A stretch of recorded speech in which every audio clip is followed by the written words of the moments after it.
Hello viewers, M story চ্যানেলের পক্ষ থেকে আমি অঙ্কিতা। আমাদের ভিডিওগুলোর নোটিফিকেশন সবার আগে পেতে হলে নিচে থাকা সাবস্ক্রাইব বাটনটি ক্লিক করে পাশে থাকা বেল আইকনটি প্রেস করে রাখুন। আর আমাদের ভিডিওগুলোতে লাইক, শেয়ার আর কমেন্ট করতে মোটেও ভুলবেন না।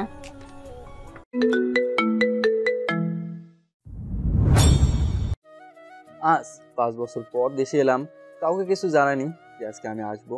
আসলে গত সপ্তাহে আমার গ্র্যাজুয়েশন কমপ্লিট হয়েছে আর ভিসা কার হাতে পেয়েছে, সবাইকে সারপ্রাইজ দেবো বলে আর জানিয়ে আসিনি। কিছুক্ষণ আগে দেশের মাটিতে পা রাখলাম, তাও আবার 5 বছর পর। মাটির গন্ধে মন প্রাণ জুড়িয়ে গেল, মনটা খুব ছটফট করছে বাবা মাকে দেখার জন্য। তাই আর এয়ারপোর্টে দেরি না করে বাসার উদ্দেশ্যে রওনা হলাম।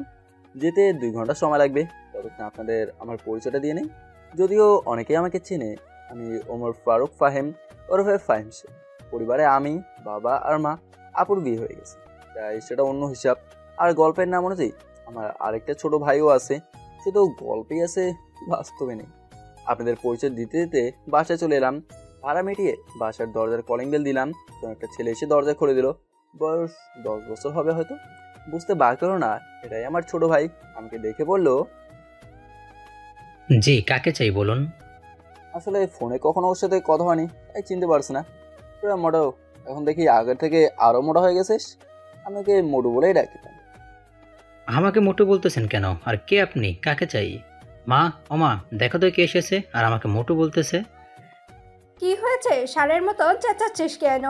আর এখন কে আসবে, তাও এই দুপুরবেলা? ওই মোটু, আমার কি তোর বড় ভাই ফাহিম রে। আমি কি? তুমি আমার বড় ভাই? কিন্তু ভাইয়া তো বিদেশে। ও মা, দেখে যাও, ইনি বলছেন নাকি আমার ফাহিম ভাইয়া। কি আবল তাবল বলতাছিস? তোর ভাই আসলে তো আমাদের না জানালেও তোর আপুকে জানাবে, কিন্তু তোর আপুও তো কিছু বলেনি। ওই মোটু, আর কতক্ষণ দরজায় দাঁড় করে রাখবি? দে ভাই ভেতরে যাই। এমনিতেই সারা প্লেনে জার্নি করলাম, তারপর 2 ঘন্টা জার্নি করে বাসে আসলাম। আসলে তুমি ফাহিম ভাই তো? তোর চাপ তো। আর বল, মা কোথায় আছে? মা রান্নাঘরে আছে। আমি ভিতরে গিয়ে ডাইনিং রুমে ব্যাগ রেখে চলে গেলাম রান্নাঘরে। গিয়ে পেছন থেকে মায়ের চোখ দুটো হাত দিয়ে ধরে ফেললাম। এই কে কে আমার চোখ ধরেছে? দেখি বলো তো কে হতে পারে? কে আর হবে? আমার সেই দুষ্টু বাদর পোলা ছাড়া কে হবে? আমি চোখ ছেড়ে দিয়ে বললাম, তুমি কিভাবে বুঝলে যে আমি? আমি তোর মা, আমি না বুঝলে কে বুঝবে?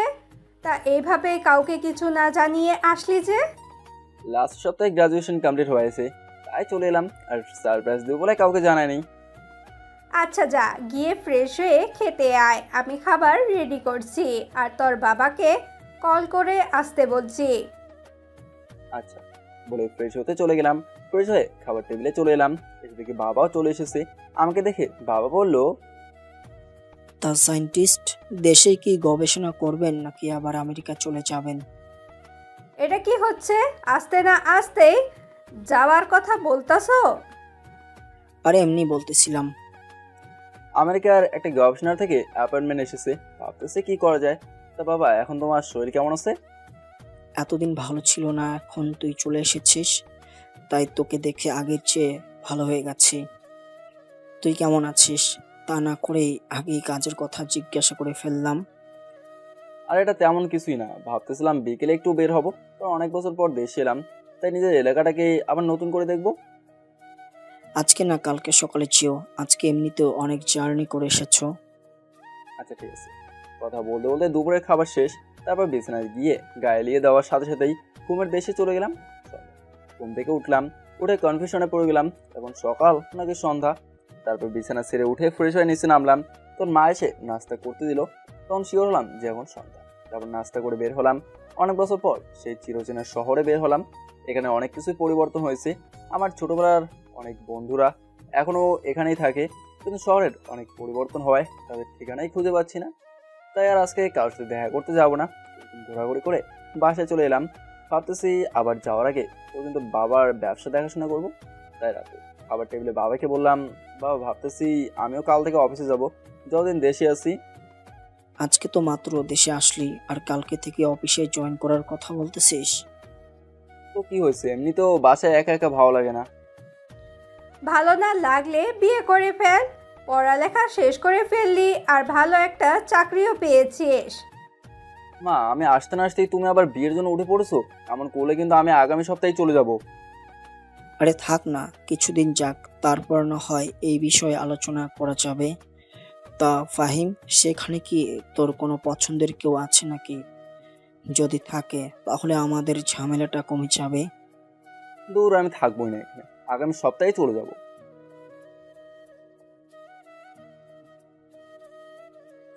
যা হয়েছে, খাওয়া শেষ করে দিচ্ছি। এভাবে কথা বলতে বলতে খাবার খেয়ে নিলাম। তারপর সবাইকে বললাম আমার রুমে আসতে। সবাই আসার পর সবাইকে তাদের জন্য আনা উপহার বুঝিয়ে দিলাম। মতো তো খুশিতে লাফাতে শুরু করে দিল। তারপর ঘুমের জগতে হারিয়ে গেলাম। প্রয়োজনে নাস্তা করে রেডি হয়ে নিলাম। তারপর অফিসের জন্য বের হলো।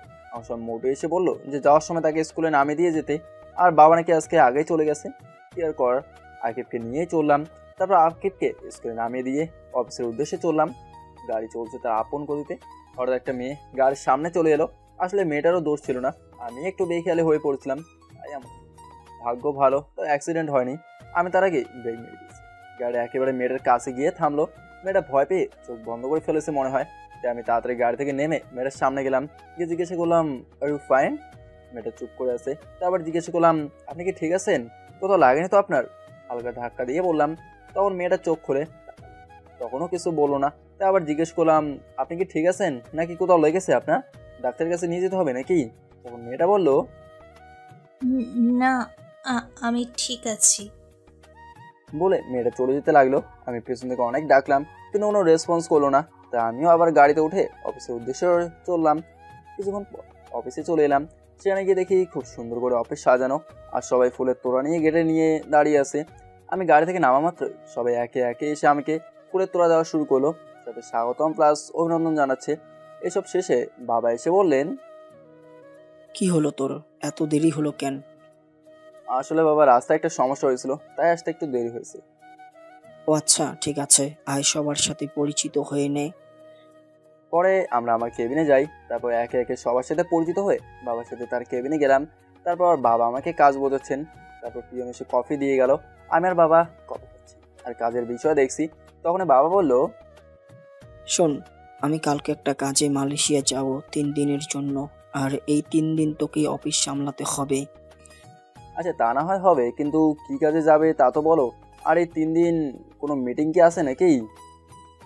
অফিসের কাজে যাব, আর কালকে 3টা মিটিং আছে, আর বাকি সব তোকে ম্যানেজার সাহেব বুঝিয়ে দিবে। আর মিটিংয়ে উনি তোর সাথে থাকবেন। তোর যদি কোনো সমস্যা হয় তাহলে ওনাকে বলবি, উনি তোকে সব রকম সাহায্য করবেন।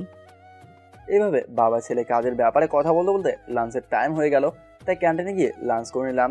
আমাদের ক্যান্টিনে দেখে সবাই অবাক হয়ে গেল। আসলে বাবা বলেছিল রেস্টুরেন্টে গিয়ে লাঞ্চ করতে, কিন্তু আমি বললাম ক্যান্টিনে যেতে।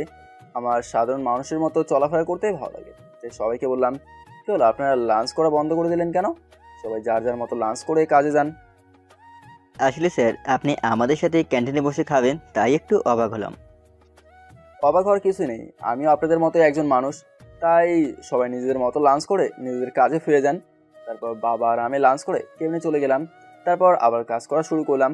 কখন যে সন্ধ্যা হয়ে গেল তা বুঝতেই পারলাম না। হঠাৎ ফোনটা চিল্লানি শুরু করে দিল। তাই ফোন উঠালাম। উঠে দেখি মা কল দিয়েছে, তাই কল রিসিভ করলাম। পরে মা বলল কিরে, বাসায় কি আজকে আর আসবি না? মার কথা শুনে আমি ঘড়ির দিকে তাকালাম। তাকে দেখি 6টা বেজে গেছে। আমি মাকে আসছি বলে কল কেটে দিলাম। অফিস থেকে বের হয়ে গাড়িতে উঠে গাড়ি স্টার্ট করলাম। তখন আবার ফোন চিল্লানি দেওয়া শুরু করলো। চাপ বাবা, এখন আবার কল দিল কিল্লায়। কল করার পর বাবা বললো এই শোন, আমি না আকিবকে তার ম্যাডামের বাসা থেকে আনতে ভুলে গেছি। তুই তো মনে হয় অফিস থেকে বের হয়ে গেছিস, তাই একটু আসার পথে তাকে নিয়ে আসিস। আচ্ছা, তুমি ঠিকানা তো আমি আসার সময় নিয়ে আসবো নি। নিয়ে আসছিস, কিন্তু ও একাই আসতে পারতো, কিন্তু রাত হয়ে গেছে তাই তোকে বললাম নিয়ে আসতে। আমি বাবার দেওয়ার ঠিকানায় চলে গেলাম। গিয়ে কলিং বেল বাজালাম। তখন যে দরজা খুলে দিল তাকে দেখে আমি হা হয়ে গেছি। তখন মেয়েটা আমাকে দেখে একটা রাগি ভাব নিয়ে আমার দিকে তাকালো আর জিজ্ঞাসা করলো আপনি এখানে কেন? আমার পিছু করছে না তো? আসলে আমার ভাই এখানে প্রাইভেট পড়ে, রাত হয়ে গেছে তাই ওকে নিতে এসেছি। আপনিও মনে হয় এখানে পড়েন, তাই না? মিথ্যা বলার জায়গা পান না? এখানে যে পড়ে তার কোনো বড় ভাই নাই। তাহলে কি উল্টে কিনা চলে এলাম নাকি? হতে পারে, আবার হতে পারে আপনি আমার পিছু করছেন।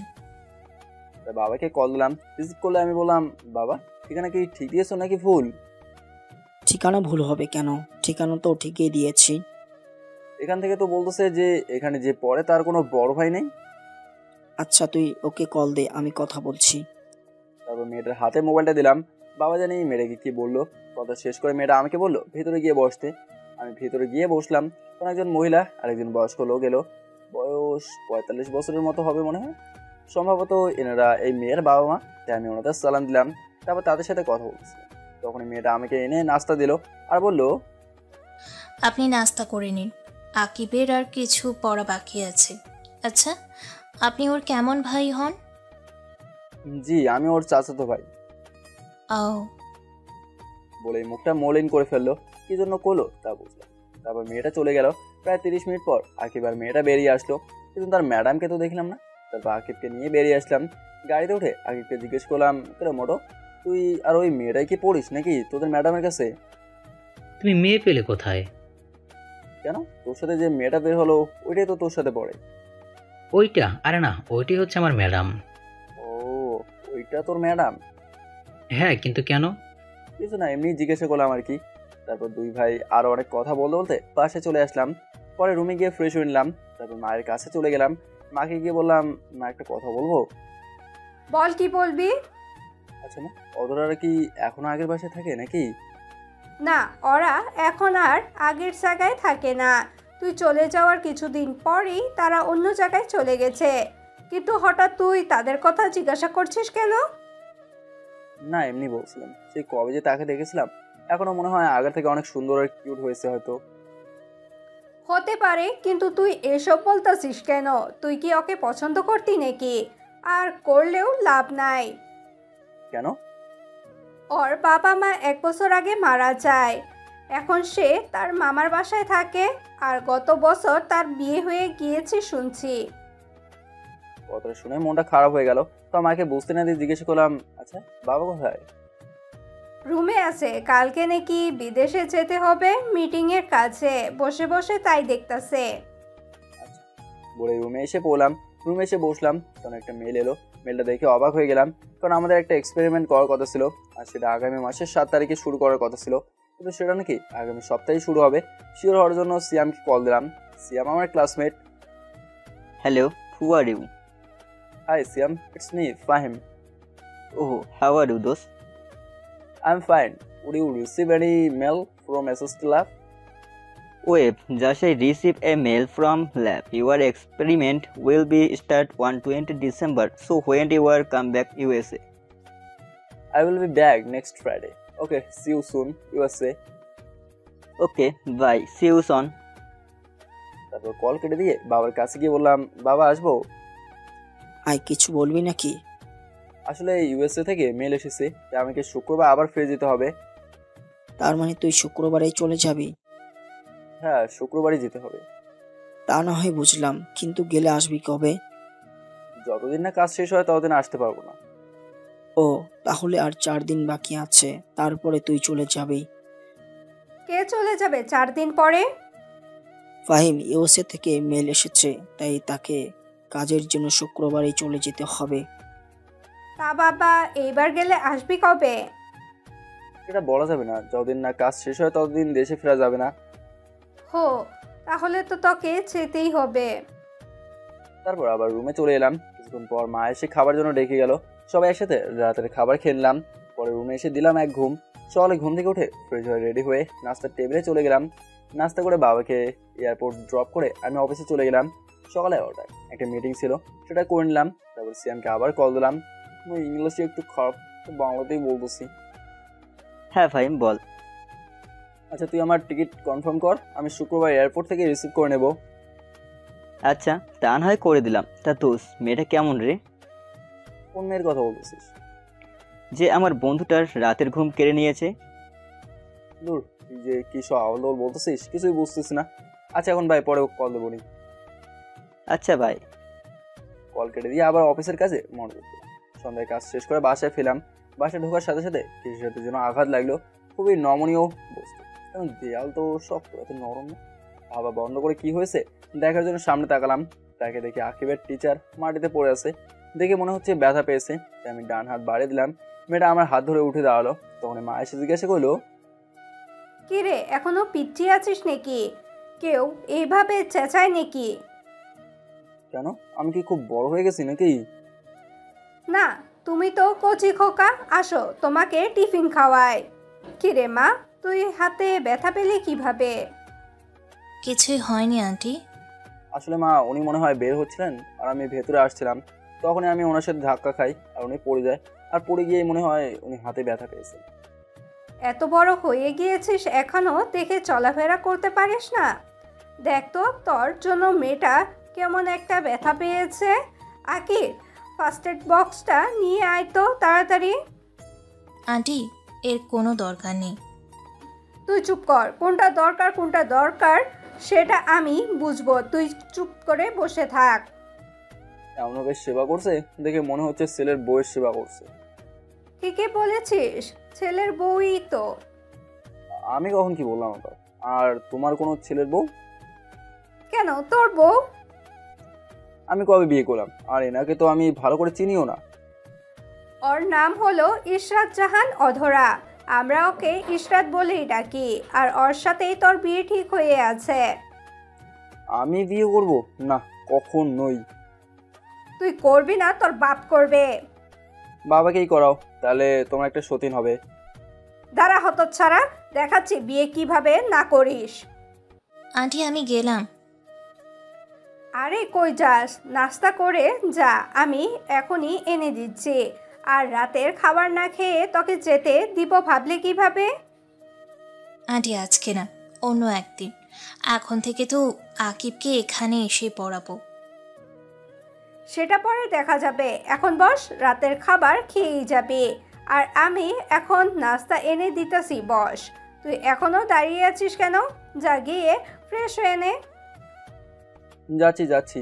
এমন করলে তো এখানে টিকাই যাবে না, আমি কালকেই চলে যাব। তখন দেখবো আরে আমার সাথে এমন করো। যেদিনই যাস, যাওয়ার আগে তোকে বিয়ে করাবো। সেটা দেখা যাবে নি। আমি বিয়ে করবো না মনের মতো কাউকে যতক্ষণ না পাই। আমিও দেখে নিব কি করে তুই বিয়ে না করিস। সেটা বিয়ের কথা শুনে মনে হয় লজ্জা পেয়েছে, মুখ পুরো লাল হয়ে গেছে। আমি গিয়ে ফ্রেশ হয়ে নিলাম। পরে আকিবের কাছে গেলাম, গিয়ে বললাম, কিরে মোটো, কি করিস? কি আর করব, ম্যাডাম যা পড়া দিয়েছে সেগুলোই পড়তেছি। ম্যাডাম কি চলে গেছে নাকি? কেন, ম্যাডাম চলে গেছে কি না জানতে চাইছিস? একটু টিভি দেখতাম আর কি, একটা নতুন কার্টুন হচ্ছে সেটা দেখতে হবে তাই জিজ্ঞাসা করলাম। না, আম্মু তোর ম্যাডামকে নাকি তোর বউ করবে, তাই বসিয়ে রেখেছে। বলেছে রাতের খাবার খেয়ে যেতে। আমার বউ না তোমার বউ বানাবে। এটা হচ্ছে অধরা আপু, যাকে তুমি ভালোবাসো। আমি ভালোবাসি? কি যাতা বলছিস? কে কি সব বলতাছে? কই কিছু না তো। বলছিলাম কি বিয়েটা যখন করতে হবে তাহলে কালকেই করে নিই। চাইতেছিলাম বউকে একেবারে সাথে করে নিয়ে যাব। কিছুক্ষণ আগেই না বললি বিয়ে করবি না, এখন বলছিস বিয়ে করে বউকে সাথে নিয়ে যাবি? কিছুই তো বুঝতে পারছি না। আসলে মা, ভাইয়া পুরোটা বলার আগে একেবারে মুখ চেপে ধরলাম। বড়দের মাঝখানে কথা বলতে নেই মোটো, সেটা কি জানিস না? তুই ওকে আটকালি কেন? আকি কি বলছিলি বলতো? আমি ওকে চোখের ইশারা না বলতে বলে মুখ ছেড়ে দিলাম। কিছু না মা, আসলে ভাইয়া চাইছিল চলে যাবে যখন, আর তুমিও তো বললে ভাইয়াকে যেভাবেই হোক বিয়ে করাবে, তাই। সত্যি তো? মিথ্যে কেন বলবো তোমার সাথে? তাহলে কি কালকে বিয়ের ব্যবস্থা করবে নাকি? জি না, এখন আর আপনাকে বিয়ে আপনি যাওয়ার আগে করানো যাবে না। আগে আমাকে জানতে হবে কি জন্য এই সময়ের মধ্যে আপনি রাজি হয়ে গেছেন। দূর, ভালো লাগে না। আমি কালকেই চলে যাব বলি সিয়ামকে কল দিলাম। Hey Siam, listen. I will be back on first flight tomorrow. So you confirm the ticket and let me know. Okay, I will let you know by cutting the ticket. Okay, bye. বলে call কেটে দিলাম। পরে রুমে গিয়ে packing করে নিলাম। তারপর সন্ধ্যায় নাস্তা করে রুমে চলে এলাম। এসে বাবাকে কল দিয়ে জানিয়ে দিলাম যে আমি কালকেই চলে যাব। বাবা জানতে চেয়েছিল কি হয়েছে, আমি কিছুই বলিনি। তারপর হালকা একটা ঘুম দিলাম। মায়ের ডাকে ঘুম ভাঙলো। ঘুম থেকে উঠে ফ্রেশ হয়ে রাতের খাবার খেয়ে নিলাম। খাবার খেয়ে নিয়ে রুমে এসে বসেছিলাম। এমন সময় সিয়াম কল করে জানালো যে কাল সকাল 10টায় ফ্লাইট। আমি বললাম আচ্ছা ঠিক আছে। তারপর মা এসে বললো, এই শোন, বলো কি বলবা। আর একটা কথা, কালকে সকালে আমি চলে যাব, 6টায় বাসা থেকে বের হব।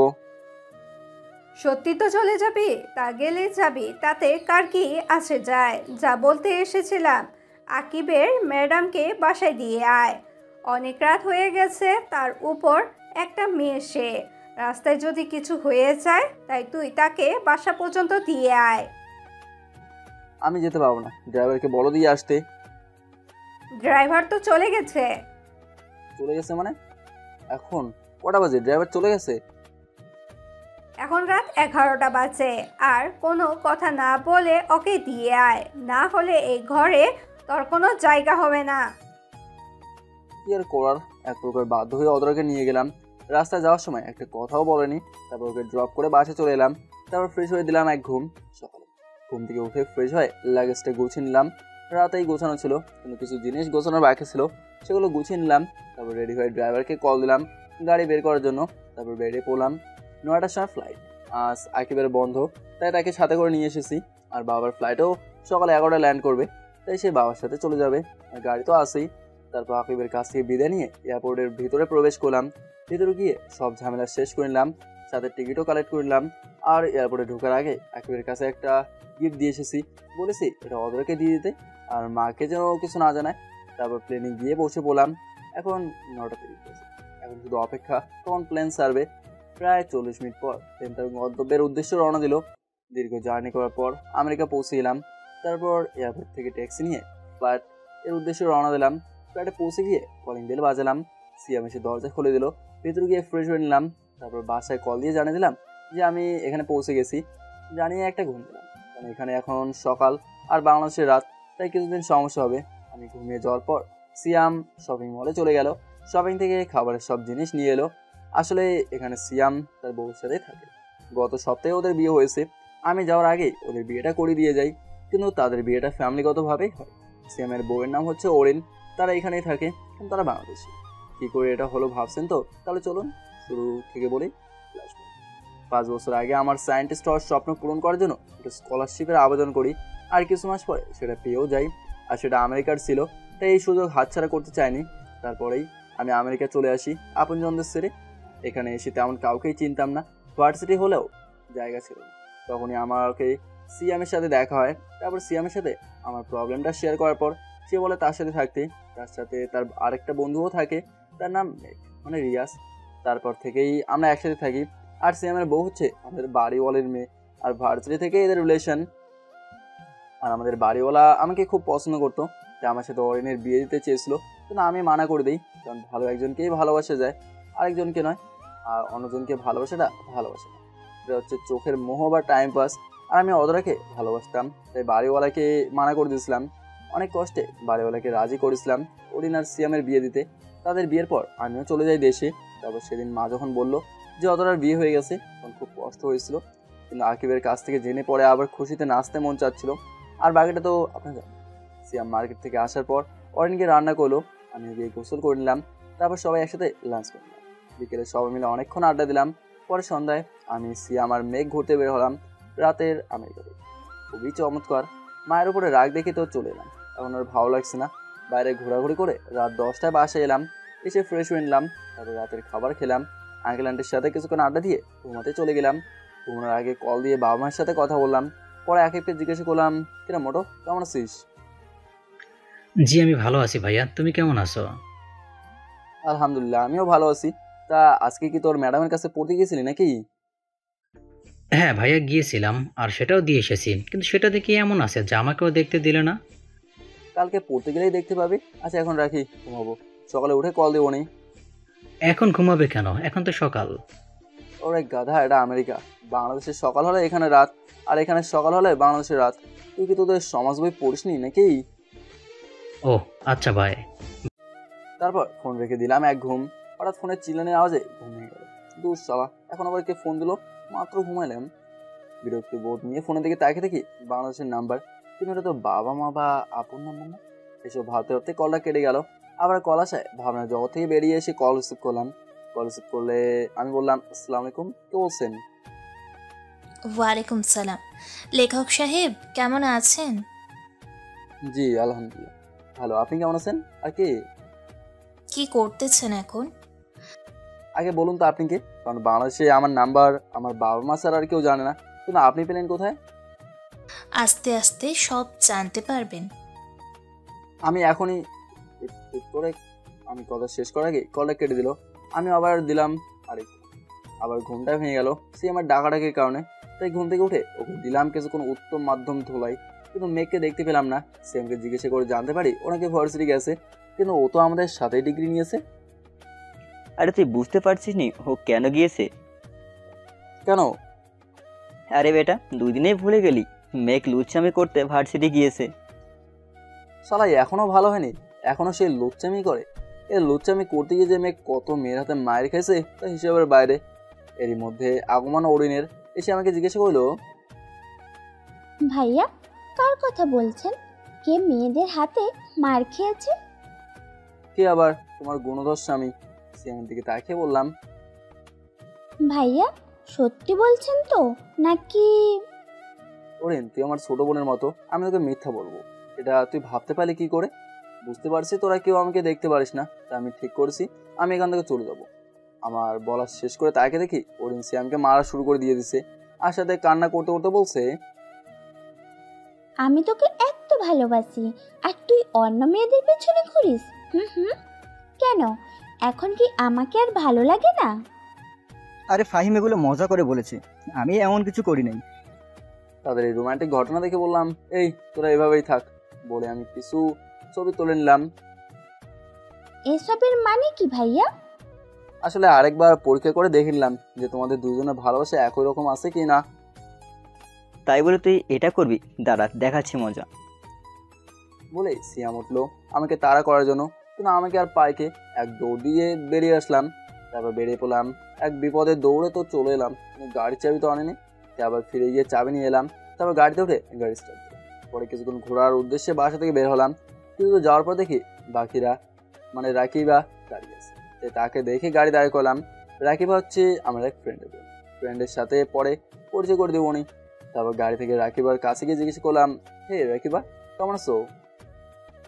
আরে তুমি এখানে? আমি ভালো আছি। তা ফিরলে কবে? এই তো গতকাল রাতে। তা এখানে কি করো? এই তো একটু বের হয়েছিলাম, এখন বাসে যাব। তা এত তাড়াতাড়ি ফিরে আসলে যে? এখানে একটা কাজ পড়ছে তাই চলে এসেছি। তা এখানে থাকার চিন্তা করছো নাকি? না, এখানে থাকার কোনো প্ল্যান নাই। 6 মাসের একটা কাজ আছে, সেটা শেষ হলেই চলে যাব। তা বিয়ে করবে নাকি সারা জীবন সিঙ্গেলই থাকবা? করবো বলেতেই বিয়ে তো করেই ফেলেছি আরও 5 বছর আগে। মানে? আপনারাও বুঝতে পারেন নাই, সেটা আমি না বললে বুঝবেন কি করে? তাহলে চলুন বলি। আসলে এখানে আসার আগে আমার আর অধরার বিয়ে দিয়ে দিয়েছিলাম আমাদের পরিবার, কিন্তু সেটা আমি আর অধরা জানতাম না। যেদিন বাসায় যাই সেদিনই জানতে পারি বাবার থেকে যে আমার আর অধরার আগেই বিয়ে হয়ে গেছে। শুধু আমার সেটেল হওয়ার জন্য আগে আমাদের জানায় নাই। এখন আমার পড়ালেখা শেষ, তার জবও করি, তাই বলে দিয়েছে। আর মা চেয়েছিল আমি এখানে ব্যাক করার আগে অনুষ্ঠান করে অধরাকে বাড়িতে আনতে। মা মনে করেছিল যে আমি বিয়ের বিষয়ে জানি না, তাই মা বলেছিল যে আকিবের টিচারকেই বিয়ে করতে হবে। আশা করি সবাই বুঝতে পারছেন, সাথে রাকিবাও বুঝে গেছে। ও তাহলে তো একটা ট্রিট পেতেই পারি। তা তো দিবই, কিন্তু আজকে না কালকে। আর চলো এখন তোমাকে তোমার বাসে নামিয়ে দিয়ে আসি। তারপর রাকিবাকে তার বাসে নামিয়ে দিয়ে এলাম। পরে সারাদিন ঘোরাঘুরি করে রাতে রেস্টুরেন্টে খেয়ে বাসে আসলাম। তারপর দিলাম এক ঘুম। সকালে ফোনের আওয়াজে ঘুম ভেঙে গেল। ফোনের স্ক্রিনে তাকে দেখি মা কল এসে, তাই কল রিসিভ করলাম। কি রে, সেখানে গিয়ে কি ভুলে গেলি নাকি? তোমাদের ভুলবো কি করে বলো তো? না মনে হলো তো তাই বললাম আর কি। তা কেমন আছিস? আলহামদুলিল্লাহ ভালো আছি, তুমি কেমন আছো? আমিও ভালো আছি। বাবা আর আকিব কেমন আছে?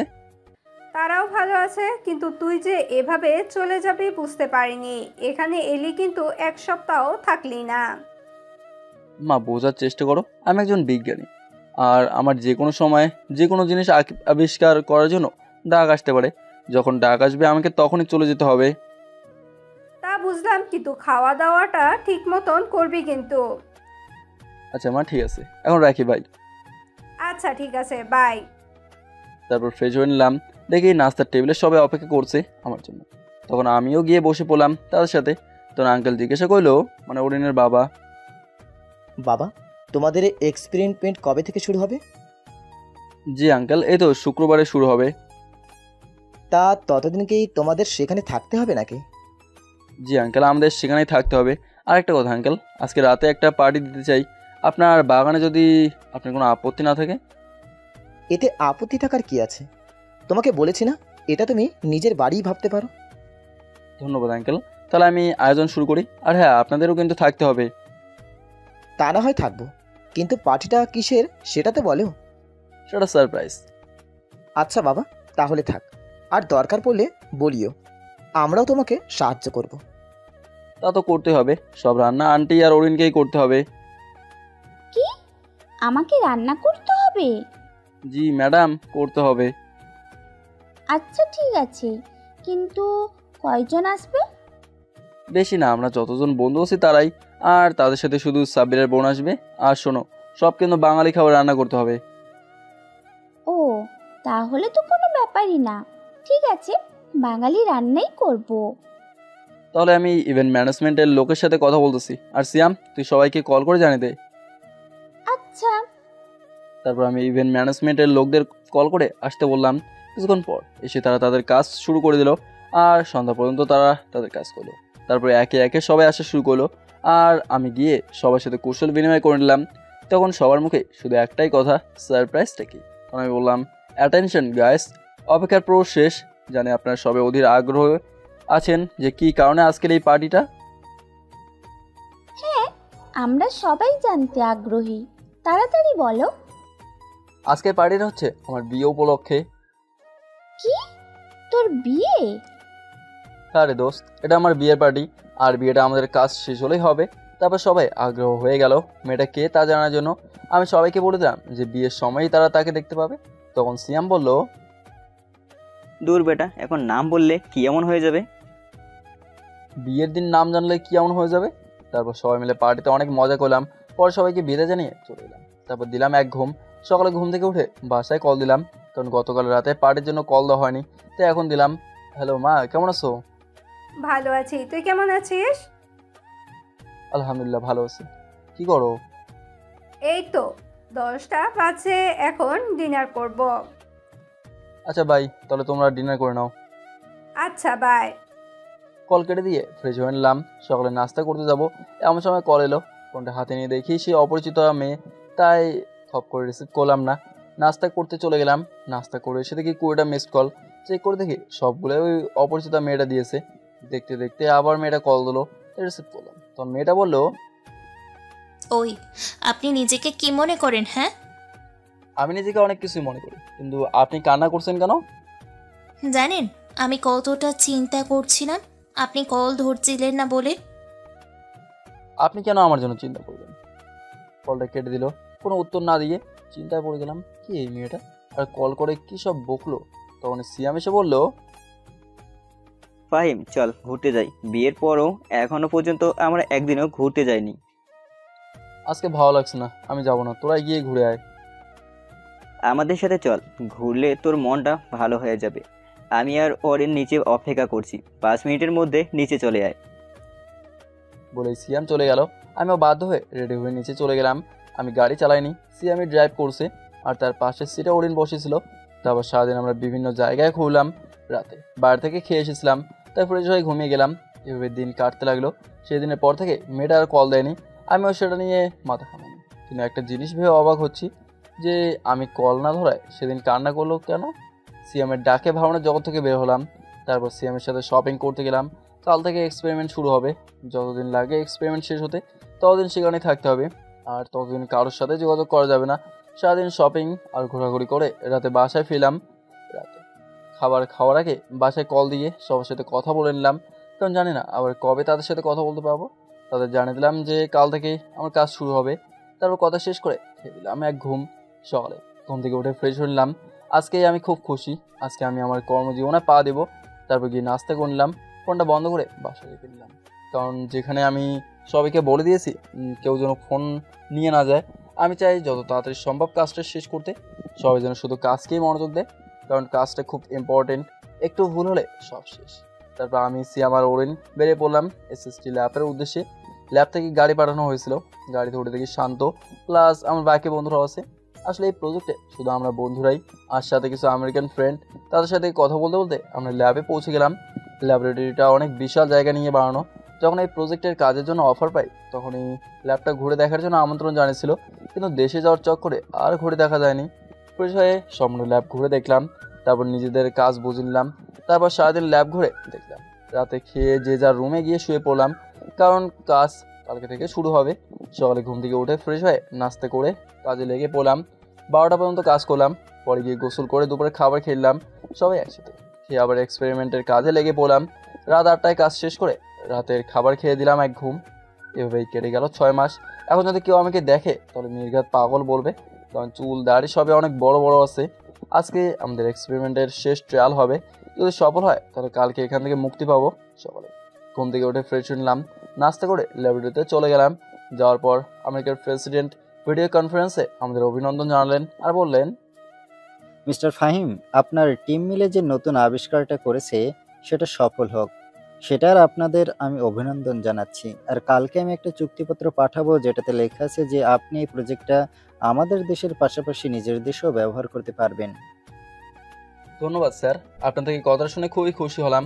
আপনি আমাদের দেশের জন্য ভাবছেন, যে জন্য আমরা আপনার কাছে কৃতজ্ঞ। তারপর ওনার সাথে কথা শেষ করে প্রজেক্টের ফাইল টেস্ট করলাম এবং সফল হলাম। তারপর সেটা নিয়ে আমেরিকার প্রেসিডেন্টের উদ্দেশ্যে রওনা দিলাম। গিয়ে দেখি তিনি প্রেস মিটিংয়ের আয়োজন করছেন, তাই আমি সেখানে না গিয়ে সিএমকে আর আমাদের ওখান থেকে আমেরিকান এক ফ্রেন্ডকে পাঠাই। তারা গিয়ে প্রেসিডেন্টের সাথে প্রেস মিটিংয়ে অ্যাটেন্ড করে। সেখানে কনফারেন্স কলে আমাদের দেশের প্রধানমন্ত্রীও ছিলেন। তখন প্রেসিডেন্টের সামনে প্রজেক্টের প্রেজেন্টেশন করে দেখলাম সিয়াম। তখন এই বাদল এক বিপদ, প্রেসিডেন্ট ও প্রধানমন্ত্রী আমাকে খোঁজা শুরু করে দিল। তখন সিয়াম আমাকে বলতে এলো, আমি তাকে বলে দিলাম যে প্রেসিডেন্টকে বুঝিয়ে বলতে যে আমি প্রেস মিট শেষে ওনার সাথে দেখা করব, কারণ আমার এত পাবলিসিটির দরকার নেই, আমি সবসময় সাধারণভাবে চলাফেরা করতে চাই। তারপর প্রেস মিট শেষে আমরা সবাই গিয়ে ওনার সাথে দেখা করলাম। উনি খুবই রাগ করলেন যে আমি কেন মিটিংয়ে ওনার সাথে আসিনি। আমি অনেক বুঝিয়ে বললাম, তাই উনি কিছুতেই কিছু মানতে রাজি না। শেষ পর্যন্ত রাজি হলো। তা ওনার বাসায় আজকে রাতে ডিনার করলে। তখন আমি বললাম, আসলে স্যার আমি চাইছিলাম আজকে এই দেশে ফিরে যেতে, তাই আপনার সাথে ডিনারে অ্যাটেন্ড করতে পারবো না। সমস্যা নয়, তাহলে আজকে লাঞ্চ করবে আমার সাথে, এরপর আর কোনো কথা বলবো না। আর ফ্লাইট নিয়ে তোমাদের চিন্তা করতে হবে না, আমাদের দেশের এয়ারফোর্স গিয়ে তোমাকে দিয়ে আসবে। কি আর করার, বাধ্য হয়ে রাজি হয়ে গেলাম। তারপর ওনার থেকে বিদায় নিয়ে সবাইকে বিদায় দিয়ে বাসে চলে এলাম। বাসায় এসে পার্লারে চলে গেলাম চুল দাড়ি ছোটো করার জন্য, নাহলে মানুষ দেখলে পাগল বলবে। পার্লার থেকে এসে গোসল সেরে রেডি হয়ে নিলাম। তারপর ফোন অন করলাম। অন করে দেখি বাসা থেকে যতগুলো কল আসেনি ওই মেয়ে তার থেকে বেশি কল দিয়েছে, প্লাস মেসেজ দিয়েছে। দেখতে দেখতে বাবা কল দিল, আমি কল রিসিভ করলাম। আসসালামু আলাইকুম বাবা, কেমন আছো? আর বাসার সবাই কেমন আছে? ওয়ালাইকুম আসসালাম, আলহামদুলিল্লাহ ভালো আছি। আর বাসার সবাইও ভালো আছে।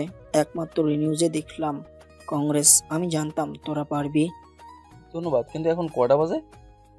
এই তো 11টা বাজে। এত রাত পর্যন্ত জেগে আছো কেন? মনে তো হচ্ছে প্রতিদিনই অনেক রাত পর্যন্ত জাগনা থাকো। এই না, প্রতিদিন না, এই সপ্তাহে খানিক ধরে। কারণ তুই তো বলেছিলি যে 6 মাস পর তো এক্সপেরিমেন্ট শেষ হবে, তাই প্রতিদিন রাতে খবর দেখার জন্য জেগে থাকতাম যে কবে নিউজে বলবে আমার ছেলেটার কাজ শেষ হবে আর কবে আমার ছেলেটা দেশে ফিরবে। তা বাবা, দেশে কবে ফিরবি? এটা সারপ্রাইজ, দেশেই কবে ফিরবো। এখন গিয়ে চুপচাপ ঘুমিয়ে পড়ো, বয়স তো কম হলো না, বোঝো না কেন যে রাত জাগলে শরীর খারাপ হবে। আর ওষুধ ঠিক মতো খাচ্ছে তো? আচ্ছা ঠিক আছে, মনে থাকবে। ঔষধ না খেলে কি আমার রক্ষা আছে নাকি? তোমার সাথে এমনই হওয়া উচিত। ওকে বাই, পরে কথা বলবো, তুমি ঘুমাও। এখন আমার প্রেসিডেন্টের সাথে লাঞ্চ করতে যেতে হবে। আচ্ছা বাবা যা, আর শোন সাবধানে থাকবি। আমি আচ্ছা বলে কল কেটে দিলাম। হঠাৎ গাড়ি হর্নের শব্দ শুনতে পেলাম।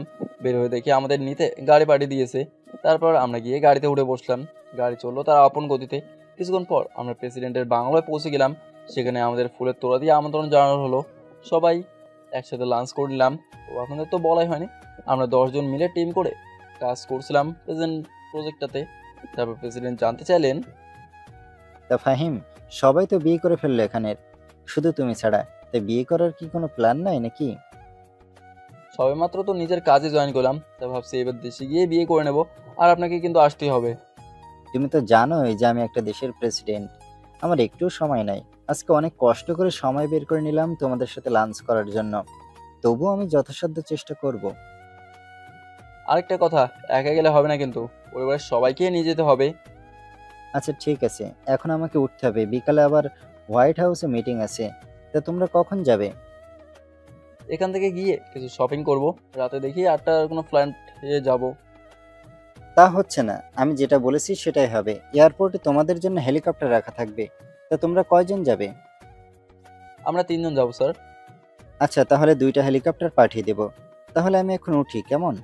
ও, তোমাদের তো প্রজেক্টের টাকাটা দেওয়া হয়নি। এই নাও, এখানে $1 লাখ করে আছে। এটা তোমাদের বেতন। ওকে স্যার, তাহলে আমরা উঠি এখন। তারপর ওনার কাছ থেকে বিদায় নিয়ে চলে আসলাম। গাড়ি এসে আমাদের নামিয়ে দিয়ে গেল। গিয়ে ফ্রেশ হয়ে শুয়েছিলাম, তখন আবির আসলো, এসে বলল, শোন, তুই তো বলবি যে 3 জন যাব, কিন্তু আমি তো তোকে দেখছি, আর বাকি 2 জন কই? কেন, তুই আর অরিন? সত্যি আমরা যাব নাকি তুই মজা করতেছিস? তুই না গেলে বিয়ের সব দিক কে দেখাশোনা করবে? এই জন্য আমাদের নিয়ে যাচ্ছিস? দূর শালা, এত সিরিয়াস হচ্ছিস কেন? জায়গায় রেডি হয়ে নে, শপিংয়ে যেতে হবে, হাতে সময় কম, রাত 8টায় আবার ফ্লাইট। আচ্ছা যাচ্ছি। আর শোন, অরিনকেও সাথে নিয়ে নিস, আমি তো আবার মেয়েদের কাপড় কিনতে পারবো না। আচ্ছা ঠিক আছে। কিছুক্ষণ পর আমরা 3 জন বেরিয়ে পড়লাম শপিংয়ের উদ্দেশ্যে। শপিং করতে প্রায় ঘন্টাখানেক সময় লেগেছে। এখন 6:30 বাজে, তাই সুটকেস গুছিয়ে নিচ্ছি। যা কেনাকাটা করলাম সেগুলো একটাতে নিলাম, আর আমার কাপড় চোপড় একটাতে নিলাম। 7টায় বের হলাম এয়ারপোর্টের উদ্দেশ্যে, কারণ এখন রাস্তায় জ্যাম থাকতে পারে। 7:30-এ আমরা এয়ারপোর্টে পৌঁছে গেলাম। তারপর এয়ারপোর্টের ঝামেলা মিটিয়ে ভেতরে প্রবেশ করলাম। আমাদের লাগেজগুলো কুরিয়ারে দিয়ে দিলাম। তারপর এয়ারপোর্টের ভিতরে একটা গাড়ি করে আমাদেরকে হেলিকপ্টার পর্যন্ত নিয়ে যাওয়া হলো। তারপর আমাদের জন্য রাখা হেলিকপ্টারগুলোতে আমরা উঠলাম। আমি একটাতে উঠলাম, আরেকটাতে আবির আর অরিন উঠেছিল। তারপর হেলিকপ্টার উড়াল দিল আমাদের নিয়ে। দীর্ঘ 18 ঘন্টা পর আমরা বাংলাদেশের মাটিতে নামলাম।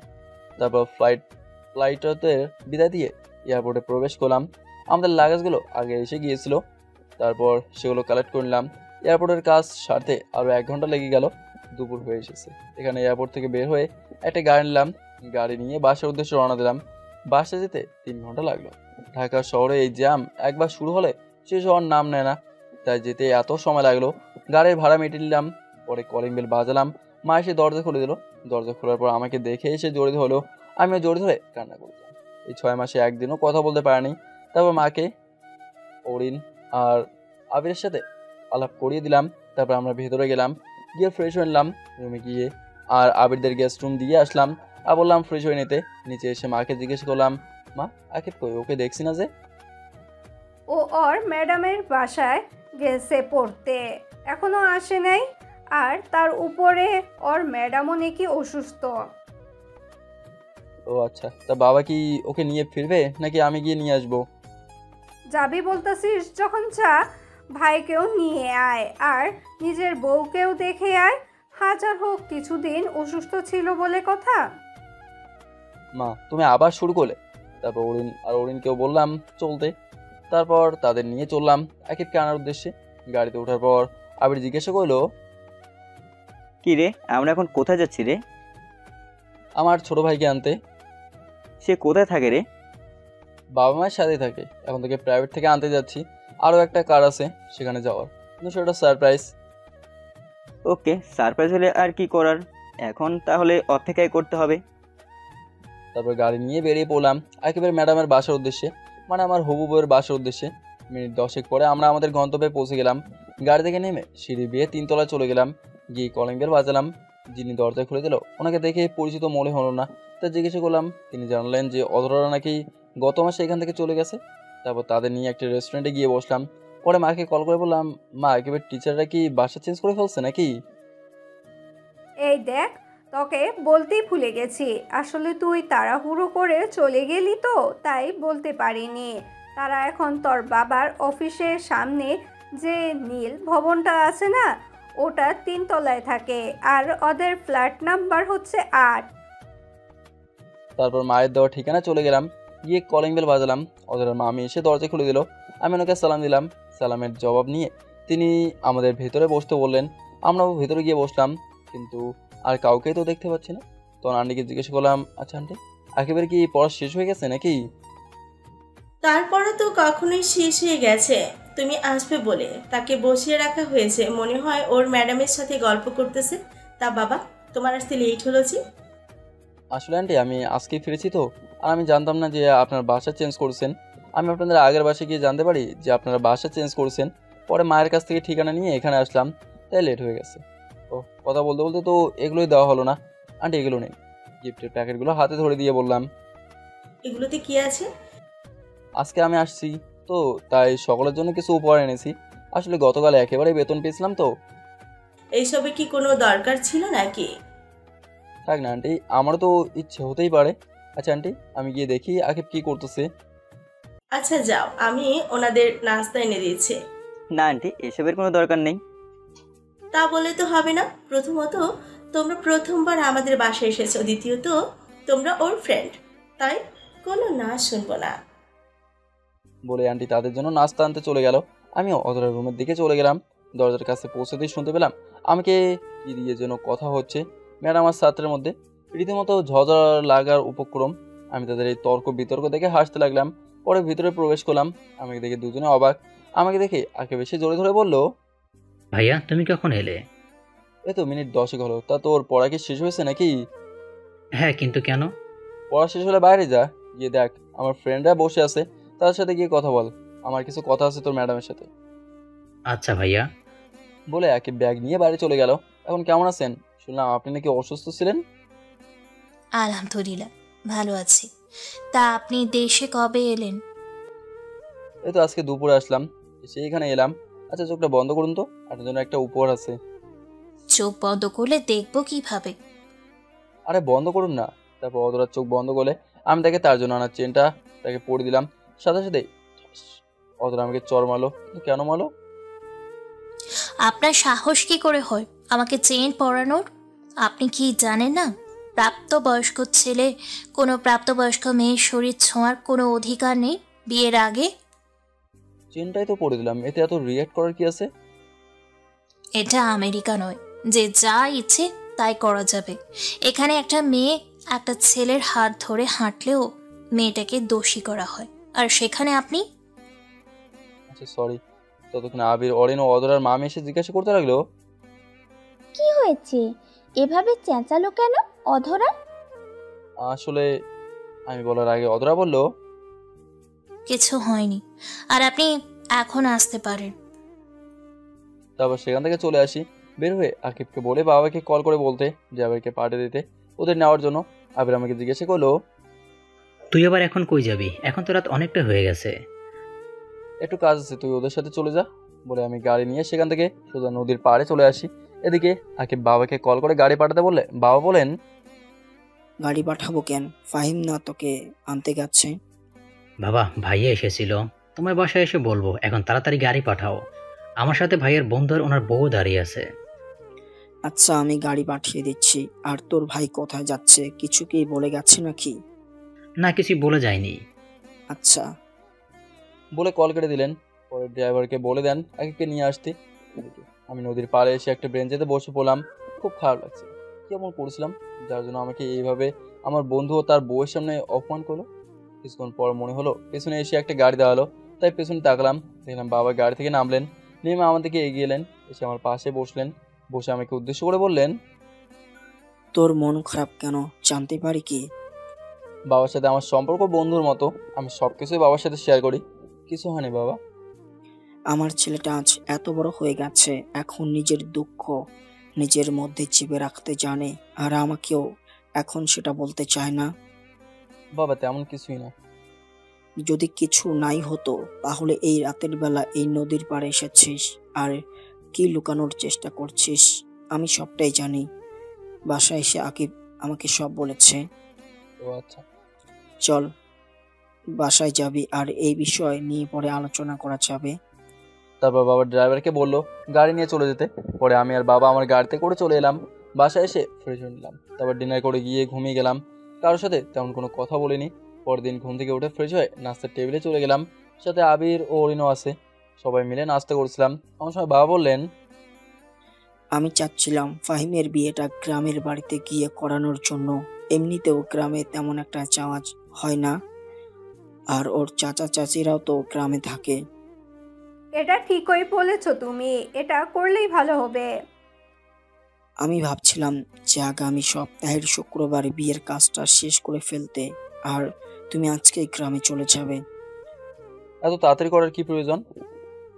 প্রয়োজন আছে বলেই তো বলছি, যা বললাম সেটাই যেন হয়।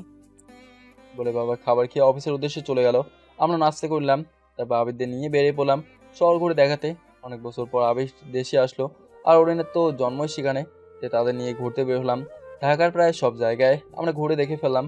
সন্ধ্যা বাসায় এসে ফ্রেশ হয়ে নিলাম, তারপর সবাই মিলে আড্ডা দিতে লাগলাম। অরিন আবার তেমন বাংলা বলতে পারে না, কারণ জন্মের পর থেকেই সেখানে থেকেছে তো, তাই ইংলিশটাই ভালো পারে। আর ওদেরকে আমি 1 মাস এখানে থাকতে বলেছি, আর এই কয়দিনে ওকে বাংলা শেখানোর দায়িত্ব মাকে দিয়েছি। আমি মাকে বললাম, মা বলেছিলাম কি আজকে তো বুধবার, তো যদি শনিবার গ্রামে যাই তাহলে কেমন হবে? তোর বাবা যখন বলেছে নিশ্চয় কিছু ভেবেই বলেছে, তাই তুই কালকেই চলে যা, আর সাথে আবির আর অরিনকেও নিয়ে যা। আচ্ছা ঠিক আছে, কতদিন পর দেশে এলাম, একটু শান্তিতে বাসায় থাকবো, সেটাও হচ্ছে না। ফিসফিস করে কি বলতাছিস? ওই কিছু বলিনি তো। কিছুক্ষণ পর বাবাও এসে গেলেন, পর সবাই একসাথে ডিনার করে নিলাম। ডিনার করার পরে আমি আমার রুমে গিয়ে গিফটগুলো নিয়ে আসলাম, পর সবাইকে নিজের গিফটগুলো বুঝিয়ে দিলাম। সব থেকে বেশি গিফট আকিবের জন্য এনেছিলাম, আর অধরার জন্য আনা গিফটগুলো আমার লকারে রেখে দিলাম। গিফটগুলো বুঝিয়ে দেওয়ার পর ঘুমাতে চলে এলাম। কিছুক্ষণ পর আকিব আমার রুমে এসে বলল সে নাকি আমার সাথে ঘুমাবে। আমি আর মানা করতে পারলাম না। শুয়ে পড়ার পর আকিব অধরার কথা বলা শুরু করলো। এদিকে আমি ঘুমিয়ে, আজকে অনেক ধকল গেল তো সকালে, তাই শুয়ে পড়ার পরেই চোখ লেগে যায়, আর আমি চলে গেলাম ঘুমের অতল দেশে। আকিব আমার কোনো সাড়া না পেয়ে সেও কিছুক্ষণ ঘুমিয়ে গেল। সকালে ঘুম থেকে উঠে দেখি আকিব আমাকে কোল বালিশের মতো জোরে ধরে ঘুমিয়ে আছে। তাকে আমার থেকে ছাড়িয়ে আমি ফ্রেশ হতে যাই। ফ্রেশ হয়ে এসে আকিবকে ডেকে তুলে দিলাম, কারণ আজকে আকিবের স্কুল আছে, তাই ওকে ডেকে তুলে ফ্রেশ হতে পাঠিয়ে দিলাম। আকিব ফ্রেশ হয়ে এলে আমরা নিচে যাই নাস্তার টেবিলে। দেখি সবাই আমাদের 2 ভাইয়ের আগেই উঠে গেছে আর নাস্তার টেবিলে বসে আছে। কিছুক্ষণ পর মা এসে নাস্তা দিয়ে গেল, আমি নাস্তা করতে শুরু করলাম। তখন বাবা জানতে চাইলেন যে কবে আমি গ্রামের বাড়ি যাব। আমাদের সেখানে যাওয়ার কথা শুনেই আকিবও বায়না ধরলো যে আমাদের সাথে যাবে, কিন্তু বাবা দিতে রাজি না। এক পর্যায়ে আকিব কান্না করা শুরু করে দিল, তাও বাবা তাকে যেতে দিতে রাজি না, কারণ আকিবের স্কুল খোলা প্লাস প্রাইভেট, এসবের বাহানা দিচ্ছে বাবা। তখন আকিব বলে, প্রাইভেট নিয়ে তো কোনো সমস্যাই নাই, অধরা আপুকে সাথে নিয়ে গেলেই তো হয়। প্রাইভেট ঠিক আছে, কিন্তু স্কুলে যে বন্ধ হবে তার কি হবে? তখন আকিব আমাকে ইশারায় বলে বাবাকে রাজি করতে। আমি বললাম, বাবা থাক না, কিছুদিন স্কুল বন্ধ হলে কিছু হবে না। কিন্তু ভাব সামনে তো ওর জিএসসি পরীক্ষা। ওইটা কোনো ম্যাটার না, এই কয়েকদিন বন্ধ করলে কিছু হবে না, আর প্রাইভেট তো পড়বেই। কিন্তু দেখো বাবা, আর কোনো কিন্তু না, তাহলে কিন্তু আমিও গ্রামের বাড়ি যাব না। এমনিতে অনেক ক্লান্ত, কালকে মাত্র আসলাম, আর তুমি আজকে আবার গ্রামে যেতে বলতেছো। আচ্ছা যা ভালো হয় তাই কর। এই তো আমার ভালো বাবা, তাহলে আজকে বিকেলে গ্রামে যাব, আকিব স্কুল থেকে আসলে তখনই। আন্টি, আমি কি আসতে পারি? কথা শুনে সবাই দরজার দিকে তাকালাম, তাকে দেখি অতর এসেছে। তাকে দেখে মা এগিয়ে গেল, গিয়ে জিজ্ঞাসা করলো, কি রে মা, কেমন আছিস? আমাদের তো মনে হয় ভুলে গিয়েছিস। না আন্টি, তোমাদের ভুলি কি করে? এই আন্টি কি রে? মা বলবি, আজ বাদে কাল আমার ঘরের বউ হয়ে আসবি, এখনো আন্টি বলে ডাকিস? আর এতদিন তোর কোনো দেখা নাই যে। তা মা, এখন শরীর কেমন আছে? জি, এখন আগে থেকে ভালো আছি।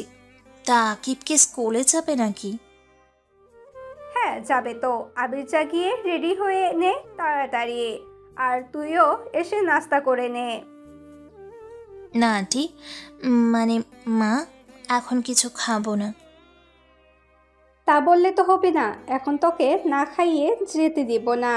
আয়, আকিব রেডি হয়ে আস্তে আস্তে খেয়ে নে। তারপর অধরা এসে খাবার টেবিলে বসে পড়লো, সবার সাথে কুশল বিনিময় করে নিল, আবির আর অরুণের সাথে পরিচিত হয়ে নিল। ততক্ষণে আমি আমার রুমে এসে রেডি হয়ে নিলাম। নিচে গিয়ে বললাম আকিবকে বললো স্কুল থেকে এসে রেডি হয়ে থাকতে, আমরা সন্ধ্যায় রওনা দেবো। আবির চল একটু বের হবো।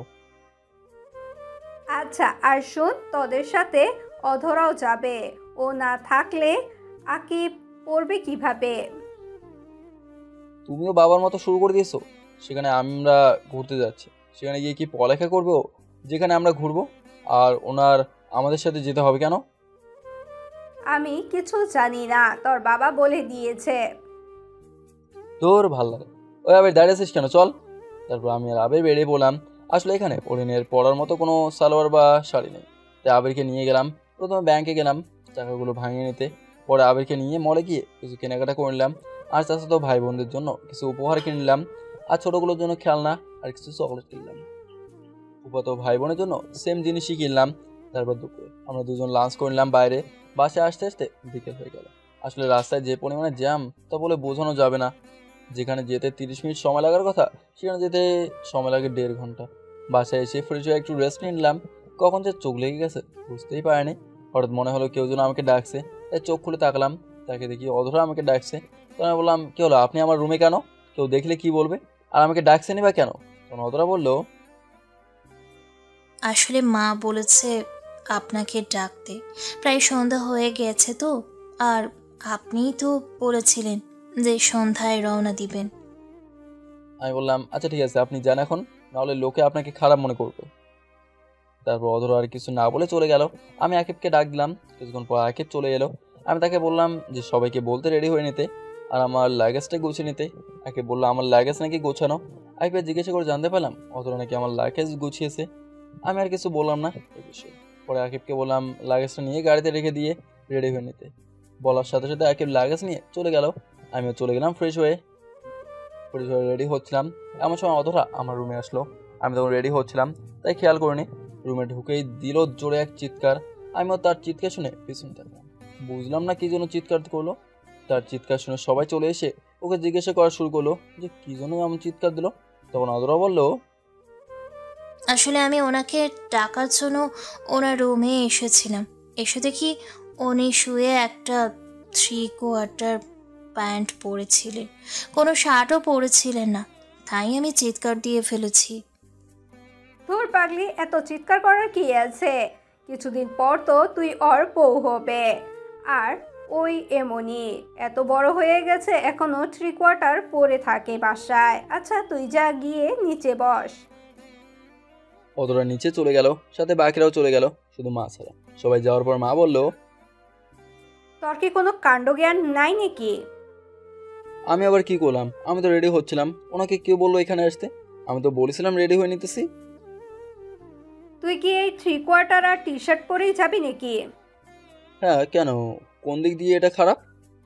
আচ্ছা এখন বেশি কথা না বলে রওনা দিতে হবে, না হলে পরে অনেক রাত হয়ে যাবে। তারপর রেডি হয়ে বের হলাম। গাড়িতে যাওয়ার সময় আমি ড্রাইভ করছিলাম, আর আমার পাশের সিটে আবির বসেছিল। দীর্ঘ 2 ঘন্টা জার্নির পর গ্রামে পৌঁছলাম। পৌঁছে গাড়ির হর্ন বাজালাম। শব্দ শুনে সবাই বেরিয়ে এলো। তারপর সবাইকে নিয়ে ভেতরে গেল। আমি গিয়ে গাড়ি পার্ক করলাম। পরে ভেতরে গেলাম, গিয়ে সোফায় বসলাম। 10 মিনিট হয়ে গেল, কেউ এলো না, আর জিজ্ঞাসা করলো না কেমন আছে। সব অধরকে নিয়েই ব্যস্ত। তখন চিৎকার করে বড় চাচাকে ডাক দিলাম, চাচা, ও চাচা। আমার ডাক শুনে তাড়াতাড়ি করে চাচা এসে জিজ্ঞাসা করলেন, কি হয়েছে, এভাবে চেঁচাচ্ছিস কেন? আমাকে মনে হয় ভুলেই গেছেন। এতদিন পর এলাম, কেউ একবারও জিজ্ঞাসা করলো না কেমন আছি বা এত দূর আসতে কোনো সমস্যা হয়েছে কিনা। 15 মিনিট হয়ে গেল এখানে বসে আছি, কেউ এসে পানি পর্যন্ত দিল না। আমি আর এখানে থাকবো না, এখনই আমি চলে যাব। আরে রাখ তো ওদের কথা, ওরা একটু এমনই। আসলে তুই অনেক বছর পর এসেছিস, সেটা তারা ঠিক করে। তুই বস, আমি কাউকে পাঠিয়ে দিচ্ছি। কাউকে পাঠাবো মানে? তার মানে আসলে সবাই আমাকে ভুলে গেছে। আমি এখানে থাকবোই না বলে বাইরে চলে এলাম। চলে তো এলাম, কিন্তু এখন যাবো কোথায়? দূর, আসলে আমি অল্পতেই রেখে যাই। যখনই ছোটো পুফির কথা মনে পড়ে গেল, তাই গাড়ি নিয়ে রওনা দিলাম ফুফির বাসার উদ্দেশ্যে। 30 মিনিট পর পৌঁছে গেলাম ফুফির বাসায়।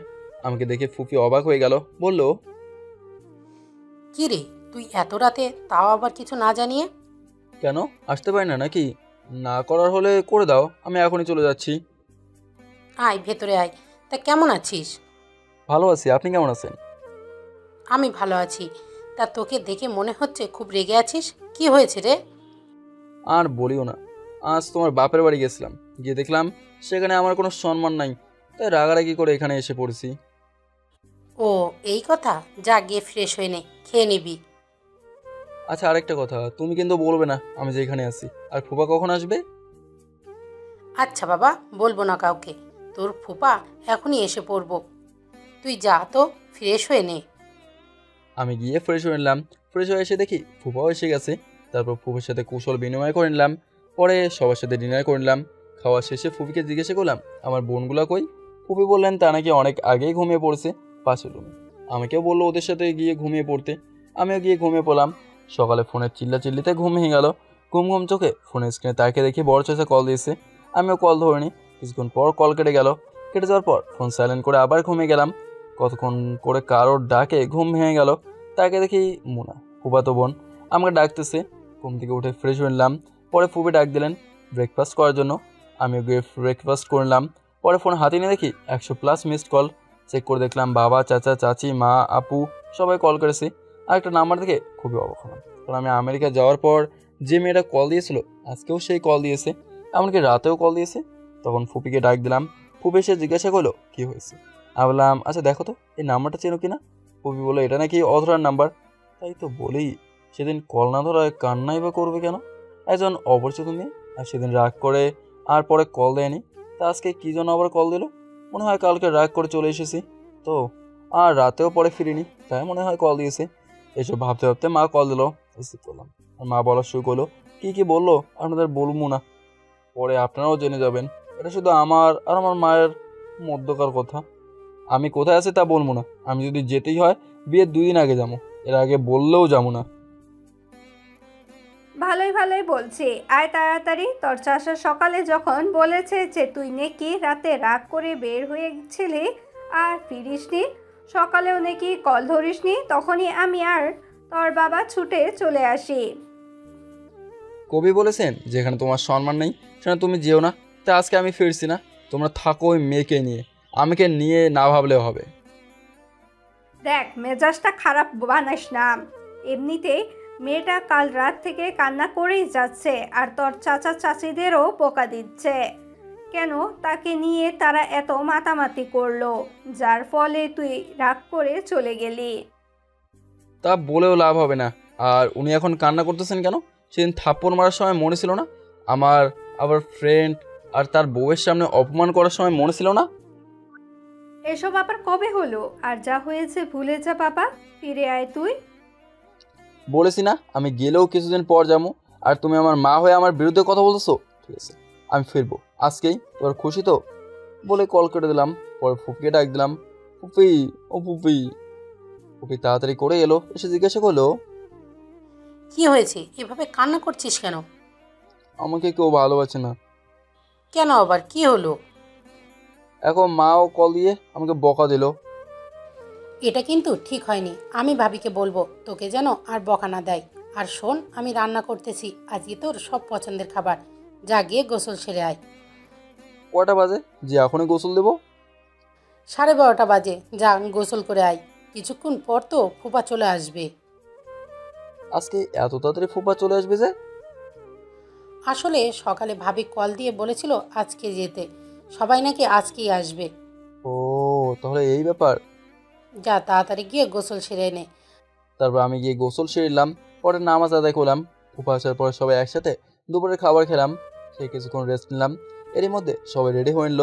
পরে সবাই মিলে রওনা দিলাম। 1 ঘন্টা পর বাসায় পৌঁছলাম। আসলে ভাই কি বলবো, রাস্তায় যে পরিমাণে জ্যাম, তারপরে আবার রং সাইড দিয়ে লোকেরা গাড়ি ঢুকিয়ে দেয়, যার ফলে জ্যামের সৃষ্টি হয়। আর ট্রাফিক পুলিশও নিজেদের কাজ ঠিক মতো করে না, শুধু দেখে কীভাবে টাকা খাওয়া যায়। আর এই জ্যামের কারণে 30 মিনিটের জায়গায় 1 ঘন্টা লাগলো। বাসে এসে দেখি সবাই মিলে ডাইনিং রুমে বসে গোল মিটিং করতেছে। ভেতরে ঢুকে তাদের কাছে গেলাম। তাদের রিয়াকশন দেখে মনে হইতেছে এখানে কেউ নাই। বললাম দূর, কেউ কি কথা বলবো না নাকি? দূর, এভাবে কল করে এনে এখন কেউ কিছু বলছে না, থাকো তোমরা, আমি ফিরে গেলাম। আবার এবার আর আসমই না, গিয়ে আমেরিকা চলে যাবো। আবের তোরা কি থাকবি নাকি আমার সাথে যাবি? সরি রে, আমরা এখানেই থাকছি, তুই চাইলেই যেতে পারিস। তুই বন্ধু নামে কলঙ্ক, থাক তুই, আমি গেলাম। বলে চলে আসতে নিলাম। তখন ঝড়ের গতিতে কি জানি এসে আমাকে জড়িয়ে ধরলো। আমি ধাক্কা সামলাতে না পেরে মাটিতে পড়ে গেলাম। আর যে জড়িয়ে ধরেছিল সে আমার উপরে পড়ছে। চোখ করে তাকে দেখি যে আমাকে জড়িয়ে ধরেছে সে আর কেউ নয়। এদিকে তো লজ্জা আমার মাথা কাটা যাচ্ছে। সবাই বলে ছেলেদের লজ্জা থাকতে নেই। আপনারাই বলুন তো, একটা মেয়ে যদি ছেলেটার পরিবার সামনে সবার সামনে এভাবে জড়িয়ে ধরে তাহলে তো ছেলেটা লজ্জা পাবেই। আমার ক্ষেত্রেও সেটাই হয়েছে। কোনো রকমও ওকে ছাড়িয়ে উঠে দাঁড় করলাম যে একটা থাপ্পড় দিতে যাবো, তখন চোখ বন্ধ করে নিল। মেয়েটার মুখটা দেখে কেমন যেন বুকের পাশটা নড়াচড়া করে উঠলো। আর থাপড় দিলাম না, সরাসরি জিজ্ঞাসা করলাম কি হলো। শুনলাম কাল রাত থেকে নাকি কিছুই খাননি। অতটা তখন চোখ খুলে তাকে জবাব দিল, কে বলো আমি খাইনি? আমি তো রাত্রিবেলাও খেয়েছি। তার মানে সবাই আমাকে মিথ্যা কথা বলছে? তুমি আমার মা হয়ে আমার সাথে এটা করতে পারলা? আরে সত্যি বলছি, ও কাল থেকে কিচ্ছুই খায়নি, শুধু কান্নাই করেছে। 1 মিনিটে তুই দাঁড়িয়ে আছিস কেন? তুই না চলে যাচ্ছিস? তাহলে চলে যা। কে আমার ছেলেটাকে বের করে দিচ্ছে দেখি তো। কথা শুনে পিছনে তাকে দেখি মেজো ফুপি, ফুপা আর ওনার মেয়েরাও এসেছে। আমি একটু কান্না কান্না ভাব নিয়ে ফুপিকে বললাম, দেখো ফুপি, আমি এতদিন পর বাসায় আসলাম আর আমাকে বাসা থেকে বের করে দিচ্ছে। এটা তো ঠিক না। আমার বাবাটা কত বছর পর এসেছে আর তোমরা ওর সাথে এমন করছো কেন? সাথে কি আর করছি, ছেলেটা এখন অনেক বদলে গেছে। কথায় কথায় রাগ করে, আগে কতই ভালো ছিল, এখন কিছু বললেই রাগ করে চলে যায়। ভাবি বুঝছেন না কেন? এটা ওদের বংশগত। দেখেন না ওর বাবা চাচাদেরও কি রাগ, তাহলে ওর হবে না কেন? আর তুই যা, তোর রুমে যা তো। শুধু তুমি বললে বলে আজকে গেলাম না, না হলে চলে যেতাম। আর তোমরা কি দরজায় দাঁড়িয়ে থাকবে নাকি? ওই মুরগির ডিম, কেমন আছিস? দেখো ভালো হবে না কিন্তু, আমারও একটা সুন্দর নাম আছে। ভাবি দেখো না ভাই আমাকে কি সব বলছে। তুই আবার ভাবি পাইলি কই? আমি তো তোরে বিয়া করুম জানোস না তুই? কবি ওকে কি বলে ও নাই নাকি? দূর, মজা বাদ দে তো, যা তোর রুমে যা, আমরাও গিয়ে ফ্রেশ হয়ে নিই। ফুপিরা চলে গেল ফ্রেশ হতে, আমিও আমার রুমে চলে গেলাম। রুমে গিয়ে ফ্রেশ হয়ে নিলাম। ফ্রেশ হয়ে বের হয়ে দেখি আমার গাড়ির চাবিটা টেবিলের উপর নেই। তখন চেয়েছে মাকে ডাক দিলাম। মা এসে বললেন, কি হয়েছে, ষাঁড়ের মতন চেঁচাচ্ছিস কেন? সাথে কি আর চেঁচাচ্ছি? আমার রুমে কে এসেছিল আর আমার গাড়ির চাবি কই? যে তোর রুমে এসেছিল সেই গাড়ির চাবি নিয়ে গেছে।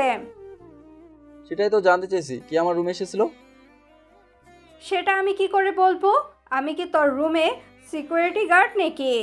বলে মা হন হন হন করে চলে গেল।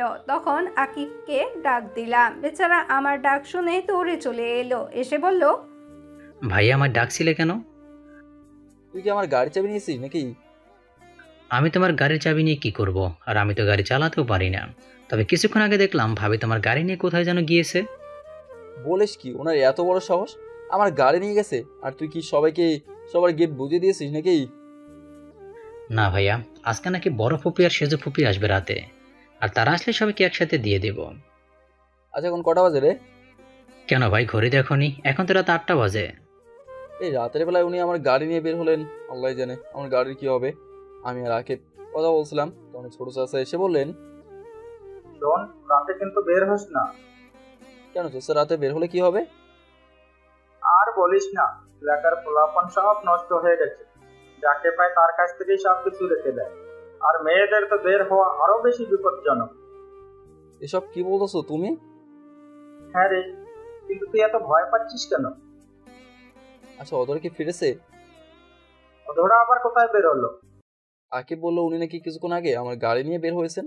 মা মা, আবার ষাঁড়ের মতন চেঁচাচ্ছিস কেন? ওদের নাকি বের হয়েছে। তোমরা কি জানো না এলাকার পরিস্থিতি যে খারাপ? অধরা আবার কখন বের হলো? আমরা তো কেউ দেখিনি, আর গেলই বা কিভাবে? আকিব বললো উনি নাকি আমার গাড়ি নিয়ে বের হয়েছেন। মার সাথে যখন কথা বলছিলাম তখন মোবাইলে একটা মেসেজ এলো। মেসেজটা দেখে তাড়াতাড়ি বেরিয়ে পেলাম। পিছন থেকে সবাই বারবার জিজ্ঞাসা করছিল, কাউকে কিছু না বলেই মানি ব্যাগ নিয়ে বেরিয়ে গেলাম। বাইরে বের হয়ে ড্রাইভারের কাছ থেকে চাবি নিয়ে থানার উদ্দেশ্যে রওনা দিলাম। সাথে আবিরকেও নিয়ে এলাম। কিছুক্ষণ পর থানায় পৌঁছে গেলাম। গিয়ে দেখি অধরা অফিসারের সামনে বসে আছে। আমরা যাওয়ার পর আমাদের দেখে অফিসার বসা থেকে দাঁড়িয়ে গেলেন। মূলত আমাকে দেখে না, আবিরকে দেখে দাঁড়িয়ে গেল। কারণ আবিরকে সবাই টিভিতে দেখেছে, তাই সবাই চেনে, আমাকে কেউ চেনে না। আমি সেটাই চাই, আমি চাই সবাই আমাকে সাধারণ মানুষ হিসেবে চিনুক। তখনই অফিসার আবিরকে দেখে বলল, আসসালামু আলাইকুম স্যার, আপনি এখানে? তাও আবার আমার থানায়? কোনো প্রবলেম হয়েছে নাকি? আর স্যার দাঁড়িয়ে আছেন কেন? বসেন প্লিজ। এই স্যারের জন্য চা নিয়ে আসো। ওয়ালাইকুম আসসালাম। আসলে আপনি আমার বন্ধুর ওয়াইফকে ধরে নিয়ে এসেছেন, তাই আমাকে আসতে হয়েছে। আর এখন চা খাওয়ার জন্য আসেনি, অন্য আরেকদিন আসবো চা খাওয়ার জন্য। এখন যদি ওনাকে ছেড়ে দেন তাহলে ভালো হয়। আসলে স্যার এটা একটা অ্যাক্সিডেন্ট কেস, আর উনি যার গাড়িতে ধাক্কা দিয়েছেন সেই এই এলাকার এমপির মেয়ে, তাই স্যার ছাড়া যাবে না। আর ওনাকে নিয়ে আসার পরেই উনি আপনার বন্ধুদের পরিবারের কথা বলেছে, তাই তো আপনার বন্ধুকে আমি টেক্সট করে আসতে বলি। কিন্তু যিনি কেস করেছে তিনি যদি না তুলে নেন তাহলে আমার কিছুই করার নেই। আচ্ছা, ওনাকে আপনি কল করে আসতে বলুন, আমরা ওনার সাথে কথা বলে অনুরোধ করব কেসটা তুলে নিতে। আবির আর অফিসের কথা বলছিলেন, তখন থানার টেলিফোনে একটা কল এলো। জি স্যার। বলে অফিসের কল কেটে দিলেন। তখন অফিসার আমাদের বললেন, স্যার আপনারা ওনাকে নিয়ে যেতে পারেন। তখন আমরা অধরাকে নিয়ে বের হয়ে এলাম। বের হয়ে আবিরকে বললাম একটা গাড়ি নিয়ে যেতে। আবির গাড়ি নিয়ে চলে গেল। তখন অধরা আমাকে বললো, আই এম সরি। ওনাকে সাথে সাথে একটা চর বসিয়ে দিলাম। ওনার বেশি জোরেই গেল চর, ফোট কেটে গেছে, তাতে কান্নাও করছে, গালে হাত দিয়ে দাঁড়িয়ে। তাদেরকে আমি বললাম, চুপ, একদম চুপ, কান্না করবেন না। কার কাছে জিজ্ঞাসা করে এই রাতের বেলা বের হয়েছেন? তাও চুপি সারে আমার গাড়ির চাবি নিয়ে বের হয়েছেন। আমাকে বলা যেত না নাকি নাকি আমি মানা করতাম? তবুও কান্না করতেছে, কোনো কথা বলছে না। তখন আরেকটা ধমক দিয়ে বললাম, কান্না বন্ধ করে গাড়িতে উঠে বসতে। লক্ষ্মী মেয়ের মতো চুপচাপ গিয়ে বসে বলো। তখন অধরা বললো যে গাড়ির চাবি নাকি অফিসারের কাছে। তারপর আমি গিয়ে চাবি নিয়ে এসে গাড়ি স্টার্ট করি। পরে বাসার উদ্দেশ্যে রওনা দেই। কিছুক্ষণ পর বাসায় পৌঁছে গেলাম। সারা রাস্তা অধরার একটা কথাও বলেনি। বাসায় এসে ওনাকে নামিয়ে দিয়ে গিয়ে গাড়ি গ্যারেজে রেখে বাসায় ভেতরে প্রবেশ করলাম। ঢুকে দেখি সবাই ডাইনিং রুমে বসে আছে। আমি সিঁড়ি দিয়ে আমার রুমে চলে গেলাম। খুব কিছু জিজ্ঞাসা করেনি, কারণ রাগের জন্য আমার চেহারা পুরো লাল হয়েছিল। আর বাড়ির সবাই জানে যে আমার রাগ উঠলে আমি কাউকে মারি না, তাই কেউ কিছু জিজ্ঞাসা করেনি। রুমে এসে শাওয়ার নিলাম মাথাটা ঠান্ডা করার জন্য। প্রায় 1 ঘন্টা শাওয়ার নেওয়ার পর বের হলাম। বের হয়ে 3/4 প্যান্ট আর শার্ট পরে নিলাম। পরে নিচে গেলাম ডিনার করার জন্য। পরে ডিনার করে রুমে গিয়ে শুয়ে পড়লাম। ক্লান্ত থাকায় শুয়ে পড়ার সাথে সাথেই ঘুমের অতলে তলিয়ে যাই। সকালে বুকের উপর ভারী বস্ত্র ওজন অনুভব করি, সাথে শার্টও ভেজা ভেজা লাগছে। তড়িঘড়ি করে ঘুম থেকে উঠে যাই, তখন যদি কোনো ভূত হয় তখন তো আমি শেষ। ঘুম থেকে উঠে দেখি অধরা আমার বুকের উপর ঘুমিয়ে আছে, আর দেখে মনে হচ্ছে কান্না করতে করতে ঘুমিয়ে গেছে। আমি অধরার মাথাটা আমার বুক থেকে নামিয়ে বালিশে রেখে ফ্রেশ হতে চলে গেলাম। ফ্রেশ হয়ে শার্ট বদলে নিলাম। শার্ট দেখে মনে হচ্ছে চোখে যা পানি ছিল সবটাই আমার শার্টের উপরে ফেলছে। তারপর নিচে গেলাম নাস্তা করতে। সব আমার দিকে তাকিয়ে শুধু হাসছে। তাই আমি জিজ্ঞেস করলাম, তোমরা হাসছো কেন? এমনি। তা তুই তো দেখছি বিয়ের আগেই বইয়ের সাথে থাকা শুরু করে দিয়েছিস। আর কত কি যে দেখতে হবে। 1 মিনিট, তোমরা জানলে কেমন করে? আর আমি তো বলিও নি যে অধরা রাতে আমার সাথে ঘুমিয়েছে। আসলে ভাই হয়েছে কি, কালকে তুই নাকি ভাবিকে অনেক বকাঝকা করছিস, আবার ভাবির উপর নাকি রেগেও গেছিস। তাই খালামণিরা মিলে ভাবিকে তোর রুমে পাঠিয়েছিল তোর রাগ ভাঙাতে, কিন্তু সেখানে গিয়ে ভাবিও ঘুমিয়ে গেল। তাই খালামণিও এটা জিজ্ঞেস করো। ও এই ব্যাপার। কিন্তু ফুপি তুমি তো জানোই না। কি জানি না? ওই ডিম, তুই ভেতরে যা তো, আর গিয়ে দেখ বড় ফুপি আর সেজো ফুপি এখন আসছে না কেন। তুই ওর কথা বাদ দে তো, বল কি হয়েছে। এদিকে আসো, কানে মুখে বলছি। ফুপি ড্রপ করে বললাম, কাল রাতেই বাস হয়ে গেছে, এখন ওনাকে বিয়ে করে কি করব? ছি ছি, তোর এসব করতে লজ্জা করলো না? তাও আবার বিয়ের আগে। আমার রুমে পাঠানোর সময় এটা কি মনে ছিল না? আর তেমন কিছু হয়নি। আমি ঘুম থেকে উঠে দেখি উনি আমার বুকে শুয়ে আছে। তাই আমিও তোমাদের একটু বানিয়ে বানিয়ে বললাম। কি বললি? কোথায় শুয়েছিল? এই রে, কি বলতে কি বলে ফেললাম। কি হলো বলছিস না কেন? কই কি বললাম? মা ও মা খাবার দিবা নাকি? তখন বাবা বলেন, শোন, তোর জন্য আমাদের এখানে আগে আসতে হয়েছে, তাই তোদের বিয়ের কোনো শপিং করতে পারিনি। তাই এখন খেয়ে তারপর অধরা আর তোর ভাইদের নিয়ে ঢাকায় গিয়ে শপিং করে আয়, সাথে আবিরদেরও নিয়ে যাস। আর আসার সময় অধরার মামা মামিকেও নিয়ে আসবি। আচ্ছা। পরে মা খাবার এনে দিল, আমিও খেয়ে নিলাম। তখন আকে বেশি জানতে চাইলো যে তার ম্যাডাম কোথায়, মানে অধরা। আমি বলে দিলাম কোথায় আছে। তারপর আকের চলে গেল। আমি সবাইকে ডেকে বললাম রেডি হয়ে নিতে। তারপর খেয়ে নিলাম। খাওয়া শেষ করে রুমে গেলাম। গিয়ে দেখি অধরা এখনও ঘুমিয়ে আছে। তাই তাকে আর জাগালাম না। আমি গিয়ে রেডি হয়ে নিলাম। নিচে গিয়ে মাকে গিয়ে বললাম যে অধরা এখনও ঘুমাচ্ছে, তাই আমরাই যাচ্ছি। আর ও মনে হয় অনেক ক্লান্ত, তাই আর ওকে ডাক দিও না, উঠলে খাবার দিয়ে দিও। আমরা গেলাম। তারপর আমরা বের হয়ে গেলাম। কিছুক্ষণ পরেই আমরা বসুন্ধরা শপিং মলে চলে গেলাম। তারপর সবাই যার যার মতো শপিং করতে চলে গেল। আমি, আবির আর অরিন একদিকে গেলাম শপিং করার জন্য। কিছুক্ষণ পর অধরার মামা মামিও চলে এলো। তারপর তারা বিয়ের শপিং করতে লাগলো। আমার জন্য একটা নীল পাঞ্জাবি নিলাম বিয়ের দিন পরার জন্য, আর অধরার জন্য একটা লেহেঙ্গা নিলাম নীল রঙের, সাথে ম্যাচিং করে নীল পাথর বসানোর চুড়ি আর একটা নেকলেস নিলাম। বাকিগুলো স্বর্ণ নিলাম। তারপর সবাই মিলে রেস্টুরেন্টে গিয়ে দুপুরে খাবার খেয়ে নিলাম। তারপর সবাইকে নিয়ে কেনা জিনিসগুলো গাড়িতে উঠালাম আর তাদের বললাম গাড়িতে বসতে। পরে আমি আর আবির জুয়েলারি শপে এলাম। সেখান থেকে অধরার জন্য একটা ডায়মন্ডের আংটি নিলাম। বিয়ের দিন রাতে এটা তাকে পরিয়ে দেবো। তারপর সেটা আমার পকেটে নিয়ে বেল পে করে দিলাম। তারপর বাসার উদ্দেশ্যে রওনা দিলাম। বাসায় পৌঁছতে সন্ধ্যা হয়ে গেল। আসার সময় আবার বাড়ির সব মেয়েদের জন্য ফুচকা নিয়ে এলাম, সাথে করে অধরার মামা মামিকেও নিয়ে এলাম। তারপর সবাই মিলে ফুচকা খেলো। যে যত তাড়াতাড়ি পারছে তত তাড়াতাড়ি খাচ্ছে। বুঝি না এরা ফুচকাতে কী এমন মোটু পায়, যেভাবে ঝাঁপিয়ে পড়ে ফুচকা দেখলে। তারপর সবাই মিলে বিয়ের পোশাক দেখতে লাগলো। সবশেষে মা জিজ্ঞাসা করলো যে কিছু বাকি আছে কিনা। আমি বললাম 2 লাখ টাকা শপিং করছি, পরেও যদি বলো কিছু বাকি থাকে তাহলে পুরো শপিং মলটাই নিয়ে আসতে হবে। তারপর সবাই একসাথে রাতের খাবার খেয়ে যে যার রুমে মতো চলে গেল।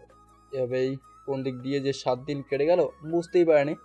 আজকে আমাদের গায়ে হলুদ, আর গায়ে হলুদ বাড়তে হবে দুজনের একসাথে। আর বিয়েটা হবে কমিউনিটি সেন্টারে। দেখতে দেখতে সন্ধ্যা হয়ে গেল। আমাকে গায়ে হলুদ দেওয়ার জন্য রেডি করলো। একটা হলুদ পাঞ্জাবি আর সাদা পায়জামা পরে স্টেজে নিয়ে যাওয়া হলো আমাকে আর অধরাকে। পাশাপাশি বসানো হয়েছে। অধরাকে যে পরিমাণে সুন্দর লাগছে তা বলে বোঝানো যাবে না। হলুদ শাড়ির সাথে হালকা মেকআপ, চোখে কালো কাজল। আপনারা দেখলে আপনারাও প্রেমে পড়ে যাবেন, তাই আর বলবো না। কারণ যদি আপনারা আমার বইয়ের দিকে নজর লাগান। তারপরে একে একে সবাই এসে হলুদ লাগিয়ে গেল। হলুদের অনুষ্ঠান শেষ করে ঘরে গিয়ে দিলাম এক ঘুম। সকালে মায়ের ডাকে ঘুম ভাঙে। তারপর ফ্রেশ হয়ে নাস্তা করতে গেলাম। বিয়ে বাড়ির স্পেশাল খিচুড়ি খেয়ে আবার রুমে চলে এলাম। 12টার সময় মা বললো গোসল করে রেডি হয়ে নিতে। তা আমিও গিয়ে গোসল করে নিলাম। ওয়াশরুম থেকে বের হয়ে দেখি হারামির দলের সব কটা আমার রুমে বসে আছে। সবার সাথে কুশল বিনিময় করে দিলাম। তারপর বন্ধুরা আমাকে রেডি করে দিল। তারপর 1টার দিকে দই চিরা খেয়ে কমিউনিটি সেন্টারের উদ্দেশ্যে রওনা দিলাম। 10 মিনিটের মধ্যে পৌঁছে গেলাম। আমাকে নিয়ে স্টেজে বসানো হলো, সাথে বন্ধুরাও গেল। সাথে সাথে ক্যামেরাম্যান এলেও ছবি তুলতে। ভাইরে ভাই, ছবি ওঠাতে ক্যামেরাম্যান মনে হয় ক্লান্ত হয় নাই, কিন্তু আমি ক্লান্ত হয়ে গেলাম। কিছুক্ষণ পর কাজে এসে বিয়ের সব কাজ সম্পন্ন করে দিলেন। সন্ধ্যা থেকে বউ নিয়ে বাসায় চলে এলাম। বাসায় এসেও অনেক নিয়ম পালন করে ভেতরে গেলাম। সবাই নতুন বউ নিয়ে ব্যস্ত। আমিও রুমে গিয়ে ফ্রেশ হয়ে নিলাম। তারপর বন্ধুরা আসলো, তাদের সাথে ছাদে চলে গেলাম। 12টার সময় আপু আর মা গিয়ে আমাকে নিয়ে এলো, সাথে দুলাভাইও ছিল। রুমের সামনে গিয়েও ঝামেলায় পড়লাম। ওদের নাকি 10,000 টাকা না দিলে ভেতরে যেতে দেবে না। আমি আবিরকে বললাম যে তাদের টাকা দিয়ে দেবে। তারপর আবির চাবি নিয়ে দরজা খুলে দিল। আমি ভেতরে যাওয়ার সাথে সাথে বাইরে থেকে দরজা বন্ধ করে দিল। আমি রুমে ঢোকার সাথে সাথেই অদরা এসে আমাকে সালাম করলো।